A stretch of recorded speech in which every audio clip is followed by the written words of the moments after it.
Бизге имарат жок болуп атат. Ошол имаратты курсак болуп эле, бирок ал жака бизде акча каражаты жетишпейт. Аксы райондук оорукананын жетекчиси Дарытта аныктоо бөлүмүнө кошумча имарат курушубуз керек, бирок каражат жок деп айтып жатканы менен каражатты максатсыз пайдаланганы көрүнүп турат. Анткени бизге жеткен маалымат боюнча 2019-жылдын 28 ноябрь айында оорукананын жетекчилиги тарабынан спецтехника алуу боюнча тендер жарыяланып, бирок жыйынтыгында спецтехника эмес, жеңил автоунаа алынган. Сизде кызматтык машина барбы? Кызматтык машина дебейт, бизде санитарный машина бар. Кызматтык машина болбойбу? Жок, бизде кызматтык машина деген болбойт. Санитардык машина деп коет. Ал машина 2019-жылы сизде 2019-жылы алганбыз. 2019-жылы бир машина алыпсыз да? Алганбыз. Ошол кызматтык эмес, бирок эме спецтехника деп алыпсыздар.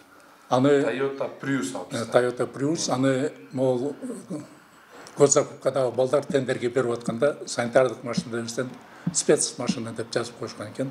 Ошондой болуп калды. Так ал жак боюнча текшерүүлөр келип кеткен, түшүндүрүп кайтканбыз. Так санитардык машина деп эсептелет.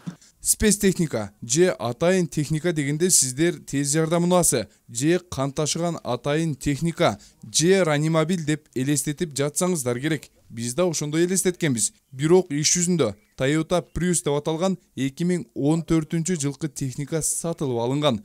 Ал унаа учурда оорукананын жетекчисине гана кызмат кылып жаткандай. Санитардык машина болгондо кандай болот чечмелениş? Ал эмнеге кызмат кылат? Санитардык машина дегенде ооруларга кызмат кылыш керек. Анан бул жерде биздин кызматкерлер барып туруп ооруларды көргөнгө, же мен өзүм айылдарга чыкканда, филиалдарга чыкканда ошондо колдонобуз. Бизге жеткен маалымат боюнча ал сиздин жеке баа кызмат унаа катары сизге кызмат кылат деп айтып атышат го. Мен бир эле мен эмес, ким колдоном десе ошол убакта даяр ал машиначы. Бирок көп убакта сиз минип турасызбы? Мына кече эле Авлеттин жаңы жол Кызыл Туу жактарга барып келдик. Ошондо барып келдик. Сиздин анан кээде Жалал-Абадка барабыз деген маалымат айтып атат да, алган. Жалал-Абадка барабыз, Ошко барабыз. Ошондой убактарда Жок, уулуңуз минип жүрөт деген маалымат канчалык чын? Мен уулум экөө тең Бишкекте, бул жерде уулум жок, бул жерде аялым экөөбүз эле. Ал жалган маалымат. Туура эмес. Ал машинаңыз бул жерде барбы? Бар. Канчага сатып алгансыздар? Так, 700 миңге сатып алдык окшойт, 2014-жылкы. Бул машинаны алганыбыз себеби жагы гибрид экен. Бензинден аз чейт экен. Анан жагы баллон айланганда өзү батареясын заряд кылып туруп ошондо менен жүрө берет. Бензинден аз чейт. Канча мисалы ушул машина келгенден бери канча мындай үнөм болду? Мурунку машиналар. Үнөмдөрүн эсептеген жокпуз. Мисалы былтыр Минздравга барып келдик. 50 литр менен барып кайра келдик. Бул иш боюнча райондук прокуратура дыкат көзөмөлдөн өткөрүп, анын мыйзамдуулугун териштириши зарыл. Аспак өзүңүз эле жүрөт экенсиз. Жок, эгер айтып атпам, бул жака чыксак, водительди айдатабыз.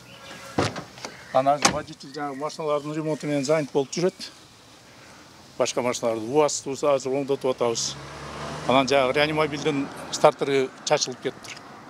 Ошону бүгүн запчасть келсе, ошону оңдотуп, водитель ошол жакта жүрөт астодо. Негизи водитель бар, Бар. Ушул техникалардын бүтүп баарын кошкондо мындан башка да санитардык машина барбы? Дагы буга чейин бир Mitsubishi менден мурунку директор алган экен, Mitsubishi бар. Анан кийин мурдагы ЦСМде директор дагы ошо 19-жылы Нива алган эле, четырёхдверный. Ошол машинада бизге өткөн. Район ичинде ооруканадан сырткарыда кызмат көрсөтүү көңүл жылытарлык эмес. Маселен, Дүйшөнбек Баятов биринчи топтогу майып. Ал өзүн караган келинчегине мамлекет тарабынан берилүүчү кошумча акча алууга документ чогултуп жүрөт.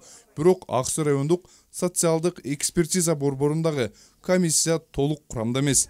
Мындан улам эми документтерин бүткөрүү үчүн Баятов Ош шаарына барышы керек деген айтышууда. Мени караган аялыма караткан үчүн пенсияга тариф арза өткөн го. Причуда. Ага, причуда. Инвалидство. Кандай? Причина инвалидство кеткенде. Көк справканы көрсін. Көк справканы мен ала берген паспортым бар. Албай келсең, майды жоқ. Біріншіден, глаз оймасақ оштан келеді бізге қарабайды. Глаз оймасақ оштан келеді. Жаңағы пульмонология, психиатрский мисек оштан келеді. Кардиологический мисек Қарасудан келеді. Психиатрический мисек Жалауаттан келеді. Ана біз сені жаңағы қарауға мұқтаж деп біз еш права жоқ та бізде сіздерге. Эми сизде мүмкүнчүлүк барбы ошол кылатынга? Жоқ та, аяқта танышым деле жоқ. Мен аялым андай шарага жүрүп көргөн адам эмес. Ошол жерге араң жетелей келип кетет. Мисалы эми азыр Келгенде мен кабарлашып укпай калсам, Кабар беришет, сүйлөшүлөр. ушундай нерсени көп укпай калабыз да биз, чындыгындачы. эми 3 ай күтөсүз кандай болот? 3 айда биякта сыртта жана 3 айда келет деп атпайбы? 3 айда берди деп атпайбы? Билбейм, эми башым эле жетпей турат. 3 ай күтсөм, 3 ай күтөм, эмне кылам? Социалдык экспертиза борборунун кызматкерлери баардык курам толук болбогонун мамлекеттик деңгээлде чечилүүчү маселе деген ойдо турушат. Деген менен Баятовго окшогон жүздөгөн жарандар ар бир аныктама кагаз алуу үчүн бир облустан экинчи облуска 400 чакырымдан узак жол жүрүп барууга мажбур. Biz bunu terapevtik orularda karayırız, хирургический orularda karayırız, nevrologический orularda karayırız.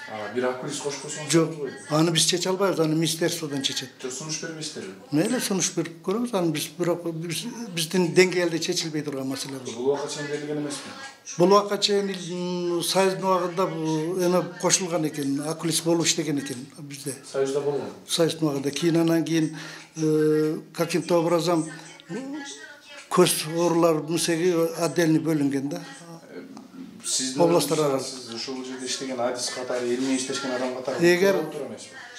Эгер эме кылса, кошуп койсо жакшы болот. Алыска Аксы районунда жарандарды кыйынчылыкка кириптер кылган көрүнүштөрдүн саны ондоп саналат. Бирок мамлекеттик кызмат көрсөтүүлөрдүн сапаты жакшыргандын ордуна жетекчилер өздөрүнө ыңгайлуу шарт түзүп, элге кызмат көрсөтүүчү техника эмес, жумшак, ыңгайлуу, анан дагы жаңы заманбап унааларды колдонуп жүргөнү түшүнүксүз жагдай. Биз бул маселелерди кененирээк дагы айтып беребиз. Таткабек Шабданбек уулу, Алтымыш Жантамир уулу, ТМЖ жаңылыктары.